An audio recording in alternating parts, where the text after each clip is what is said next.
Yes, सो आगे हम discuss करते हैं एंड आगे का टॉपिक है cell organelles.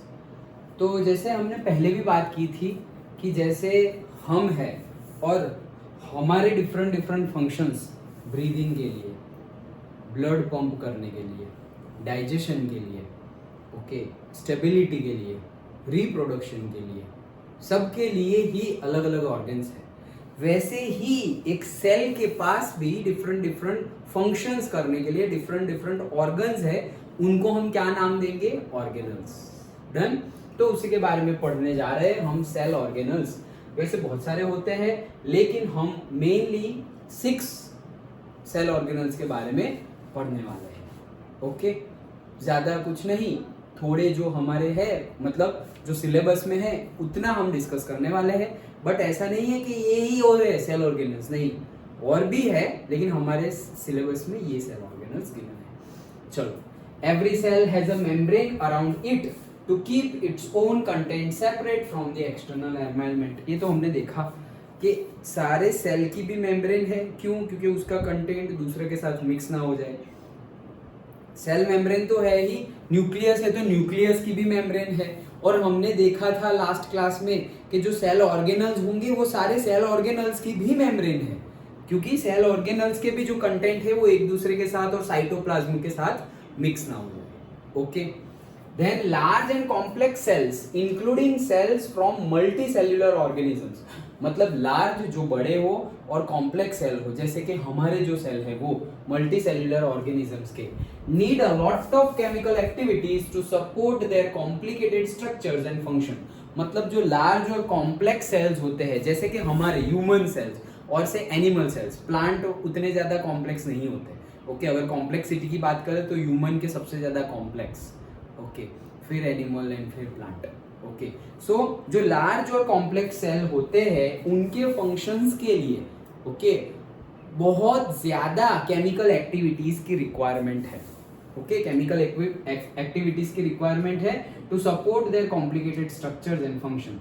To keep these activities of different kinds separate from each other, this cell use membrane bound little structures within themselves, and this is one of the features of the eukaryote cells that distinguishes them from prokaryotic cells। मतलब कि यहाँ पर ही एक difference देखा जाता है कि इतने ज्यादा जहाँ पे लार्ज और कॉम्प्लेक्स सेल्स हो, जैसे कि मल्टी सेल्यूलर ऑर्गेनिज्म में, वो लार्ज और कॉम्प्लेक्स सेल्स को अपना फंक्शन अच्छे से करने के लिए कंटिन्यूअस केमिकल एक्टिविटीज उसमें होनी चाहिए to support that complex structure and complex function. Okay, तो ये जो हो रहा है फंक्शन पूरा कॉम्प्लेक्स, वो केमिकल एक्टिविटीज, ओके, तो वो जिसमें होगा वो पर्टिकुलर सब्सटेंसेस और वो पर्टिकुलर हम बोलेंगे कि फीचर्स जो है वही है क्या, जहां फंक्शन ये सारे होते हैं, वही क्या है? Cell organelles. ओके, मतलब सेल ऑर्गेनल्स में ही ये सारे फंक्शन होंगे। जैसे हमने डिस्कस किया, हमारे पर्टिकुलर फंक्शन के लिए सारे ऑर्गन्स हैं, जैसे भाई खाने के लिए मुंह दिया हुआ है, च्यू करने के लिए दांत दिए हुए हैं भगवान ने, तो वैसे ही सारे फंक्शन, सेल के सारे फंक्शंस करने के लिए उसमें भी particular membrane bound little structures, जो छोटे छोटे स्ट्रक्चर्स है मेम्ब्रेन बाउंड, उसकी भी मेम्ब्रेन्स है, हमने डिस्कस किया। उसी को क्या बोलेंगे हम? Cell organelles. और ये सेल ऑर्गेनल्स ऐसे हैं कि यही डिस्टिंग्विश कर रहे हैं किसको? प्रोकैरियोट्स और यूकैरियोट्स को। कल हमने डिस्कस किया था, क्या था याद है? प्रोकैरियोट यूकैरियोट क्या था?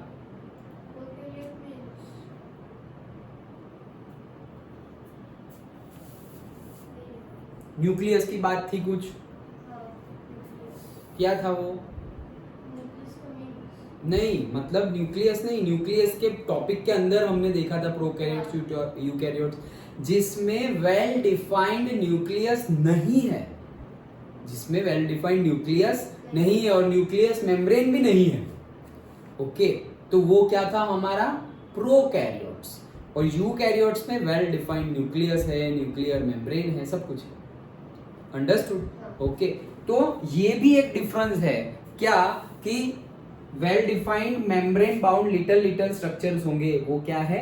ऑर्गेनल्स। और ऐसी सारी well defined well structured organelles prokaryotes में होते नहीं हैं। Okay, Some of these organelles are visible only with an electron microscope. ये ऐसी हमारी सारी सेल ऑर्गेनल्स है कि हमें सेल नहीं दिखता तो सेल ऑर्गेनल्स कहाँ से दिखेगी. बट कहने का मीनिंग है if we are seeing from the electron microscope, with the help of electron microscope में हम जो भी चीज है उससे 10⁻15 टाइम्स बड़ा देख सकते हैं. कितना? 10⁻15 टाइम्स. मतलब जैसे ऐसा समझो कि अगर तुम इलेक्ट्रॉन माइक्रोस्कोप में खुद को देखो तो तुम जितने हो उससे 10⁻15 टाइम्स.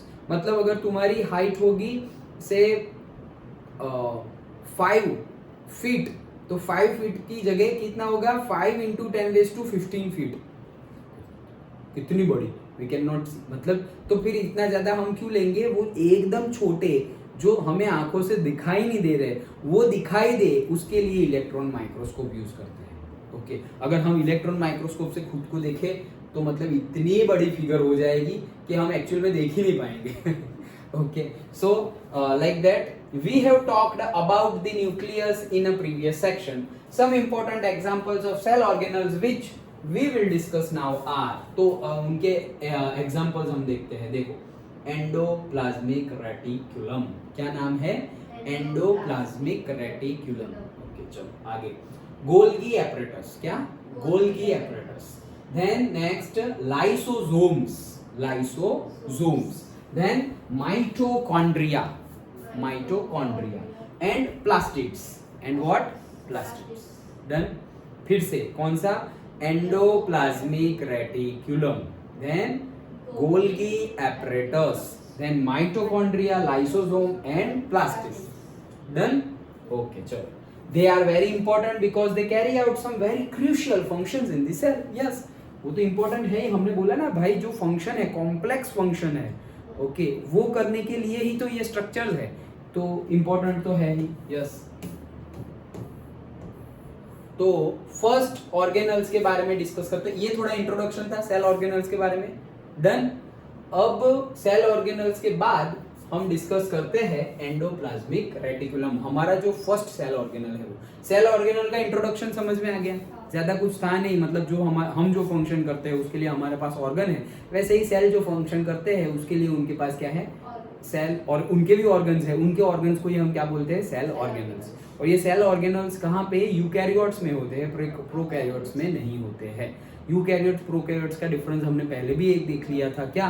कि इसमें यूकैरियोट्स में वेल डिफाइंड न्यूक्लियस होता है, न्यूक्लियस मेम्ब्रेन होती है, वेरेज प्रोकैरियोट्स में वेल डिफाइंड न्यूक्लियस नहीं होता है. डन. ओके, और बहुत ही इंपॉर्टेंट रोल प्ले करते हैं कौन? Cell organelles. क्यों? क्योंकि जो लार्ज एंड कॉम्प्लेक्स सेल्स होते हैं उनके फंक्शंस करने के लिए, उसको वो फंक्शंस को सपोर्ट करने के लिए डिफरेंट केमिकल एक्टिविटीज की जरूरत होती है. और ये फंक्शंस कहाँ होते हैं? यही स्मॉल लिटिल स्ट्रक्चर्स में होते हैं, मेम्ब्रेन बाउंड होते हैं. वो भी क्या होते हैं? सेल ऑर्गेनल्स भी मेम्ब्रेन बाउंड, मतलब उनकी सबकी भी मेम्ब्रेन होती है. ओके, तो ये छोटे से स्ट्रक्चर जो होते हैं वही क्या है? Cell organelles. डन. ओके, चलो ये थोड़ा वीडियो हम छोटा कर दे.